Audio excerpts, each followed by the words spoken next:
प्रियो, जो वचन आज हम सीखने वाले हैं, ये वचन एक ऐसे व्यक्ति के बारे में है जिसको कोढ़ की बीमारी थी और वो प्रभु को किसी जगह पे मिला जब प्रभु जा रहा था और प्रभु के पास आकर उसने घुटने टेका, लिखता है, और उससे विनती की प्रभु से। उन दिनों में कोढ़ की बीमारी अछूत गिना जाता था और जिन्हें कोढ़ होता था उन्हें समाज से बाहर कर दिया जाता था, शहर के बाहर रहते थे और किसी सुनसान जगह में, कोई गुफा में अपना जीवन जीते थे।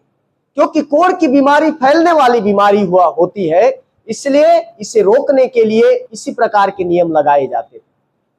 तो ये जरूर से किसी बाहर प्रभु से मिला, उससे विनती की और उसके सामने घुटने टेक कर उससे कहा, यदि तू चाहे तो मुझे शुद्ध कर सकता है। प्रभु से क्या कहा उसने? यदि तू चाहे तो मुझे शुद्ध कर सकता है। वो प्रभु से कह रहा है क्योंकि उसे मालूम है कि वो अंदर जा नहीं सकता, उसे मालूम है कोई उसके करीब आ नहीं सकता, फिर भी उसने प्रभु के निकट आने का साहस किया। ऐसा बताया जाता है कि एक कोढ़ का बीमारी जिसको होता था उसे काफी दूर खड़े होना पड़ता था, करीब करीब 150 फीट दूर। उतनी दूरी से वो चिल्लाता था, मैं अशुद्ध हूं, मैं अशुद्ध हूं, मैं अशुद्ध हूं। ऐसा वो चिल्लाता था ताकि लोग को सुनाई दे, गलती से कोई उधर ना जाए। लेकिन बड़ा ताज्जुब का विषय है कि वो प्रभु से सीधे सीधे विनती कर सकता था कि हे प्रभु, मुझे चंगा कर दो, लेकिन उसने नहीं किया। वो बोल सकता था, प्रभु मुझ पर दया करो, हाथ बढ़ाओ, मुझे छू लो प्रभु, मेरी कोढ़ की बीमारी से मुझे अच्छा कर दो। वो बोल सकता था। और अक्सर हम देखते हैं कि लोगों ने प्रभु से कहा कि मेरी आंखें मैं देखने लगूं, हे प्रभु मेरा पैर जो है अच्छा हो जाए, गूंगे बोलने लगे, अशुद्ध आत्माएं निकल जाने लगे। लेकिन इस व्यक्ति ने ऐसा कुछ नहीं किया। इस व्यक्ति ने प्रभु से ऐसा नहीं कहा कि हे प्रभु मुझे डायरेक्ट छू लो और मेरा ये कोढ़ का बीमारी तुरंत हटा दो, आप तो सब कर सकते हो, आप सामर्थी हो, शक्तिशाली हो, चंगाई करने वाले हो, ये सब हो। उसने नहीं कहा। वो इस बात को सोच रहा था कि इसने ऐसा क्यों नहीं कहा। वो कह सकता था, उसके बदले वो कह रहा है, परमेश्वर से कह रहा है, यदि तू चाहे, यदि तू चाहे तो मुझे शुद्ध कर सकता है। क्योंकि अक्सर पवित्र बाइबल में हम पाते हैं कि पुराने समय में, पुराने नियम में या आज भी इस बात पर विश्वास किया जाता है। यदि आप और मैं प्रभु के वचन को पढ़ेंगे, गिनती की पुस्तक उसके 12वें अध्याय में, उसमें लिखता है कि मरियम ने मूसा के विरुद्ध में बातें की और उसकी गलती के कारण उसे कोढ़ की बीमारी हो गई। और आगे भी यदि हम देखेंगे तो यूहन्ना उसके 5वां अध्याय में 14 पद में लिखता है, एक मनुष्य 38 साल से बीमार था, प्रभु ने उसे चंगा किया। उसके बाद कहा, देख तू चंगा हो गया है, आगे को फिर पाप मत करना, प्रभु ने उससे कहा था।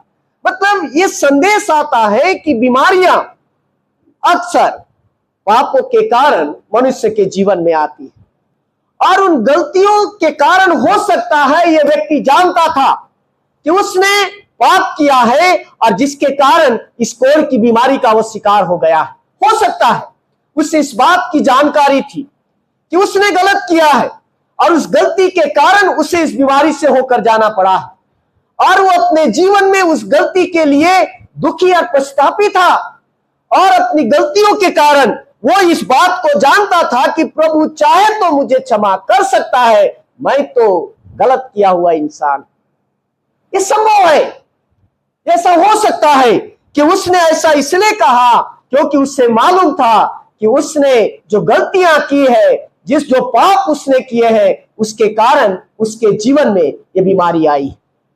इसलिए वो प्रभु से कह रहा है कि हे प्रभु, मैं तो पापी मनुष्य हूं, मैंने गलत किया, इसके कारण ये बीमारी मेरे जीवन में आई, लेकिन यदि आप चाहे तो दया करके मुझे अच्छा कर सकते हैं। मैं मानता हूं मैं गलत हूं, मैं मानता हूं मेरी गलतियों के कारण मेरी ये दशा हुई है, मैं मानता हूं अपने पापों को, मैं स्वीकार करता हूं मेरी गलतियों ने मुझे जीवन में तकलीफों को लाया है, फिर भी मैं आपसे हाथ जोड़कर पांव पड़कर विनती करता हूं कि मुझ पर दया करिए। प्रियो, कितनी अजीब बात है। इसमें लिखता है कि उस व्यक्ति ने प्रभु के सामने कोई दबाव नहीं रखा, परंतु उसने ये बताया कि मैं कैसा इंसान हूं। आप चाहते हैं प्रभु मुझे छूना, आप छू सकते हैं, मुझे अच्छा कर सकते हैं। मैं गलत इंसान हूं, मैं अपने गलतियों को स्वीकार करता हूं। प्रियो, कई बार हम बीमारियों में, परेशानियों में इसलिए रहते हैं क्योंकि हम ये मानना नहीं चाहते हैं कि ये समस्याएं मेरी अपनी गलतियों के कारण मेरे जीवन में आया है। हम ये स्वीकार करना नहीं चाहते कि मेरी गलतियों के कारण ये सारी चीजें मेरे जीवन में आई। यदि हम परमेश्वर का अनुग्रह चाहते हैं तो हमें इस बात को स्वीकार करना होगा, प्रभु मैं तो बिल्कुल भी सही इंसान नहीं हूं, मुझसे गलतियां हुई है, लेकिन फिर भी यदि आप चाहते हैं तो मेरी जिंदगी को बदल सकते हैं, मेरी जिंदगी को बदल सकते हैं। मैं मानता हूं इस बात को और मैं चाहता हूं कि मैं अपनी गलतियों को मानता हूं और आपसे मैं विनती करता हूं, आप मुझ पर दया करके मुझे मेरी बीमारी से अच्छा कर दीजिए। हम नहीं मानते हैं, हम जो जीवन को जी रहे हैं, इसलिए हमारे जीवन की समस्याएं हमसे हटती नहीं। हम प्रभु को आदेश देने लग जाते हैं कि आपको मेरे लिए ऐसा करना पड़ेगा। प्रभु बोलता है तुझ में तो क्षमा की बातें ही नहीं है, लेकिन तू उम्मीद बड़ी बड़ी करता है। हमने उपवास शुरू कर दिया है। उपवास के दिनों में हम अपने आप को प्रभु में तैयार कर रहे हैं, लेकिन इन उपवास के दिनों में हमारे अंदर का पश्चाताप कैसा है? हमने कितना अपने आप को बदलने का प्रयास किया, हमने कितना इस बात को स्वीकार करने का प्रयास किया कि प्रभु मुझसे ये गलतियां हुई है, फिर भी मुझे आपके करुणा की जरूरत है, मुझे आपकी दया की जरूरत है। हम उपवास करें, प्रार्थना करें, लेकिन यदि पश्चाताप न करें तो उस प्रार्थना का और उपवास का कोई महत्व नहीं, कोई महत्व नहीं। यदि हम चाहते हैं कि प्रभु हमें बदले तो हमें यह स्वीकार करना पड़ेगा कि प्रभु मैं कैसा इंसान। यदि हम चाहते हैं कि प्रभु हमारी बीमारियों को से हमें चंगाई करे तो हमें मानना पड़ेगा कि किन गलतियों के कारण हमारे जीवन में ये सारी बातें हुई। बिना इस बात को स्वीकार करें कि हम गलत हैं, हम प्रभु से अच्छाइयों की उम्मीद नहीं कर सकते। बिना इस बात को स्वीकार करें कि हे प्रभु मुझसे गलतियां हुई है, हम परमेश्वर से अच्छाइयों की उम्मीद नहीं कर सकते। हमारी समस्या यह है कि हम अपनी गलतियों को माने बगैर हम परमेश्वर से आशीषों की उम्मीद करते हैं, जो हमारे लिए होना जरूरी नहीं। इस व्यक्ति ने चंगाई मांगने के पहले प्रभु से निवेदन किया, आप चाहे तो प्रभु मुझ जैसे इस बीमार और पापी पर दया कर सकते हैं। मैं अपने आप को स्वीकार करता हूं कि मुझसे ये गलतियां हुई है।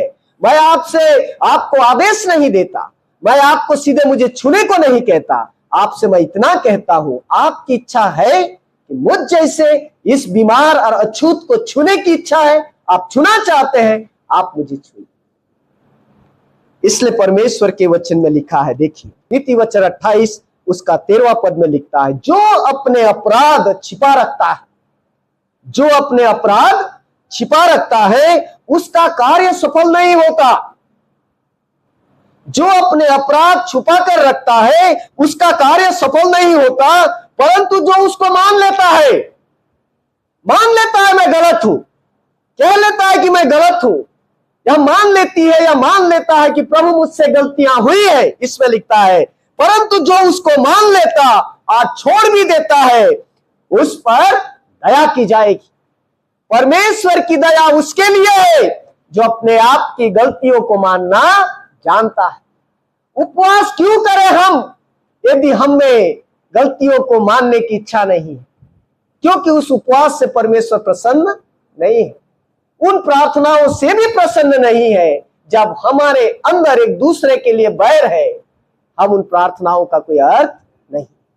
इसमें लिखता है, जो अपने अपराध छुपा रखता है उसका कार्य सफल नहीं होता, परंतु जो उसको मान लेता और छोड़ भी देता है उस पर दया की जाएगी।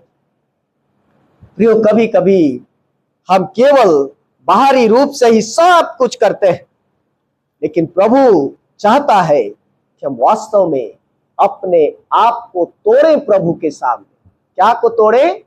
अपने आप को तोड़े, उस अंदर के घमंड को तोड़े, उस अंदर के गर्व को तोड़े, उस अंदर की बुराई को तोड़े, क्योंकि प्रभु मुंह की स्तुति से ज्यादा टूटा हुआ मन पसंद करता है। हालेलुया। मुंह की स्तुति से ज्यादा हमारा परमेश्वर पश्चातापी मन पसंद करता है। ऐसा परमेश्वर के वचन में लिखा है। हम अपने होठों से कितनी भी प्रशंसा कर ले, लेकिन हमारा दिल यदि पश्चातापी नहीं है, परमेश्वर को आराधना स्वीकार्य भी नहीं। देखिए क्या लिखता है प्रभु के वचन में, भजन संहिता उसके 51 और उसके 17 पद में। इसमें लिखता है, टूटा मन यहोवा के योग्य बलिदान है। कैसा मन? टूटा मन, जो ये कहता है कि मैं गलत हूं प्रभु, जो ये कहता है मुझसे गलती हुआ है प्रभु, जो कहता है कि मैं बहुत बुरी बातों को करता हूं प्रभु, वो कहता है कि हे प्रभु मुझ जैसे पापी पर दया कर। ऐसा मन प्रभु को पसंद है। इसमें लिखता है प्रभु के वचन में कि टूटा मन यहोवा के योग्य बलिदान है। हे परमेश्वर, तू टूटे और पीसे हुए मन को तुच्छ नहीं जानता। सबसे उत्तम बलिदान यदि कुछ है तो वो दिल है जो ये स्वीकार करता है, प्रभु मैं गलत हूं, मुझे क्षमा करो, मुझे आपके आशीष की जरूरत है। सबसे उत्तम बलिदान एक ऐसा दिल है जो इस बात को मानता है कि मेरा प्रभु मेरे जीवन की हर एक अशुद्धियों को दूर करिए, क्योंकि मुझसे गलतियां हुई। लेकिन यदि हम इन बातों को स्वीकार नहीं करते हैं और हम ये सोचकर आराधना कर रहे हैं कि मुझे तो सब कुछ मिल जाएगा, तो उसकी कल्पना हम न करें। उस कोढ़ी व्यक्ति ने प्रभु से कहा कि प्रभु मैं गलत हूं, मुझसे गलतियां हुई है, मुझ में कोढ़ बीमारी आई है, आज मैं समाज से बाहर हो गया, सबने मुझे धुतकार दिया, मैं स्वीकार करता हूं, तब भी आपसे रिक्वेस्ट करता हूं, विनती करता हूं, आप चाहे तो मुझे शुद्ध कर सकते हैं। कितना जरूरी है हमारे लिए, कितना जरूरी है हमारे लिए। तन की सफाई से ज्यादा मन की सफाई ज्यादा महत्वपूर्ण है। तन की सफाई से ज्यादा मन की सफाई ज्यादा महत्वपूर्ण है, क्योंकि होठों की प्रशंसा से टूटा हुआ दिल परमेश्वर अधिक पसंद करता है। इसलिए जब हम उपवास में हैं, हमें नम्रता के बारे में सिखाया जाता है, दीन बनने के बारे में सिखाया जाता है कि हम प्रभु के सामने नम्र बने, झुक जाएं प्रभु के सामने, टूट जाएं प्रभु के सामने, बदल जाएं प्रभु के सामने। परिस्थितियां अपने आप बदल जाएगी, हमें बदलने की जरूरत नहीं। हालेलुया। देखिए आगे और हम सीख सकते हैं इसके बारे में, और एक अच्छी बात हम सीख सकते हैं। प्रभु ने क्या किया?